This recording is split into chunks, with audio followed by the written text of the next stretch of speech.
दर्शन आपा जान करा और स्वयं भगवान परमात्मा पधारे, चतुर्भुज रूप धारण करके भगवान प्रकट हो गए और ध्रुव जी के सामने भगवान प्रकट होया।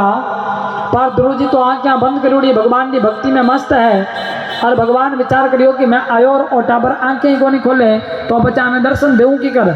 लेकिन ध्रुव जी के घट में ध्रुव जी मन ही मन भगवान की छवि के झांकी के दर्शन कर रहे थे और इधर भगवान परमात्मा ने ध्रुव जी के घट से झांकी को हटाया और जैसे ध्रुव के घट से झांकी हटी है और हड़बड़ा करके ध्रुव जी ने आंखें खोली, देखा तो जो घट में थी वो झांकी सामने प्रकट है और भगवान को देखा है, चतुर्भुज रूप में देखा है।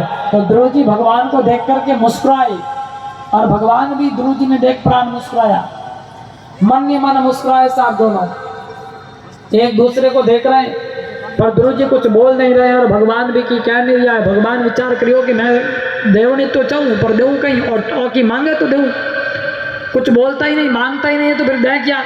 और ध्रुव जी भी मन में विचार करियो कि मैं बोलूँ तो बोलूँ कहीं, मैंने तो बोलना ही नहीं आवे, भाई बोलना भी नहीं आता है ना, छोटे बच्चे हैं। और ध्रुव जी विचार करियो कि आने हामी मैं कहीं बोलूँ, या तो भगवान है और आने हामी बोला तो बोला कहीं।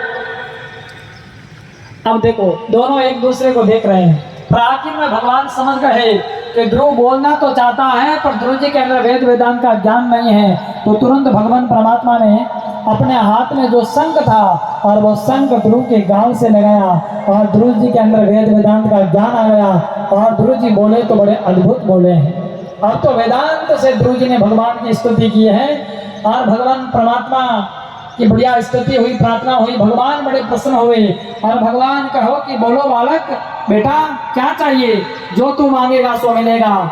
लेकिन नन्हे से छोटे से ध्रुव ने कहा कि प्रभु आप जाना चाहते हो तो एक कृपा कर दो, आपके चरणों की भक्ति मुझे मिलती रहे, मैं जन्म जन्मांतर तक आपका दास बना रहूं, बस ऐसी कृपा कर दो। भगवान कहो कि बेटा ध्रुव भक्ति तो वैसी जन्म जन्मांतर तक मिल चुकी है, अरे भक्त तो वैसे ही है तू, लेकिन और कुछ मांगना हो तो बोलो। बोले नहीं प्रभु आपकी शरण दे दो, बस और कुछ नहीं चाहिए।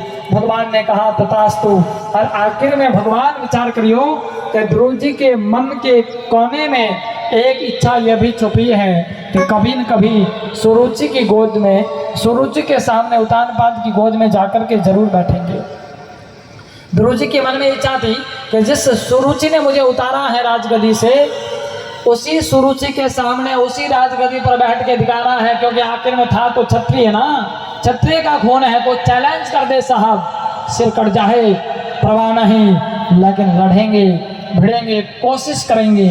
और वो नन्हा सा प्यारा सा ध्रुव, उसके अंदर भी वो वीर रस है। और ध्रुव ने पहले तो मन में बहुत था कि बैठना है उस राजगद्दी पे, लेकिन भगवान के दर्शन होते ध्रुव जी शांत हो गए और ध्रुव जी की मन की इच्छा गौण हो गई। बोले अब नहीं, बस लौकिक इच्छाएं नहीं चाहिए, भगवान मिल गए और क्या चाहिए। पर भगवान परमात्मा लौकिक और अलौकिक दोनों इच्छाएं पूरी करते हैं। और तुरंत भगवान ने कहा जाओ बेटे ध्रुव जाओ, और भगवत धाम में तो आना है, उससे पहले प्रजा की सेवा करने है, राज सिंहासन को संभालो, जाओ राजपाट करो और उसके बाद मेरे धाम में पधारना। भगवान परमात्मा ध्रुव जी ने आशीर्वाद दियो। छोटा सा ध्रुव है और ध्रुव जी भगवान ने प्रणाम कर कहो कि प्रभु चलो ठीक है मैं आता हूँ, सेवा करूँगा, प्रजा की फिर आऊँगा। और ऐसा कह करके भगवान तो अंतर्जान हो गए, ध्रुव जी भी प्रणाम करके निकल पड़े हैं। छोटा सा बालक है ध्रुव और भगवत दर्शन हुए और ध्रुव जी वापस अपने नगर की तरफ रवाना हुए। लेकिन वही ध्रुव है जिसका पहले परिवार ने विरोध किया था, माँ सुरुचि ने, उतानपाद ने और तो और नगर के लोगों ने विरोध किया, लेकिन आज वही नगर के लोग ध्रुव जी के स्वागत में उमड़ पड़े हैं। साहब आज सब आए हैं माला पहनाने के लिए, स्वागत करने के लिए। अरे साहब अपने गाँव रो छोरो और 5 साल ने 6 महीने की उम्र में भगवान का दर्शन कर लिया, तो देखने वास्ते लोग आया है, पूरा नगर का लोग उमड़ गया। बोले वो टाबर केड़ो वेला जगह ने भगवान दर्शन दिया है, कमाल हो गया। और महाराज मालाएं पहनाई, खूब ध्रुव जी का स्वागत हुआ, उतानपाद ने माला पहनाई है, तिलक किया है, खूब मान सम्मान हुआ है। जहाँ पर कृपा राम की हुई तहाँ पर कृपा करे सब कोई। जिस पर भगवान कृपा करते हैं उस पर सारी दुनिया कृपा करने लग जाती है। और फिर उतानपाद ने ध्रुव को राजगद्दी पे बैठा करके राज तिलक कर दिया और कहा बेटा ये संभालो राज व्यवस्था। उतानपाद कहो कि ध्रुव हकीकत में राजगदीरो हकदार तो तू है। अरे तू इन उम्र में भगवान ना दर्शन कर दिया, मोरे दौड़ा आई गया, आज भगवान अपना भी नहीं है इन वास्ते अबे नहीं जावा। और उतानपाद स्वयं निकल पड़े, भगवत भक्ति में निकल गए, जंगल में गए, खूब साधना की। छोटा सा नन्हा सा ध्रुव जिन्होंने 36,000 वर्ष तक राज्य किया, और एक समय आया जंगल में गए, भगवत भक्ति की, पुनः साधना की, और भगवान के धाम से ध्रुव जी के लिए विमान आया, और ध्रुव जी विमान में बैठ करके भगवान धाम को प्राप्त कर गए। और भगवान परमात्मा ने ध्रुव जी को ध्रुव लोक प्रदान किया, जो आज भी अटल है, अमर है, अडिग है।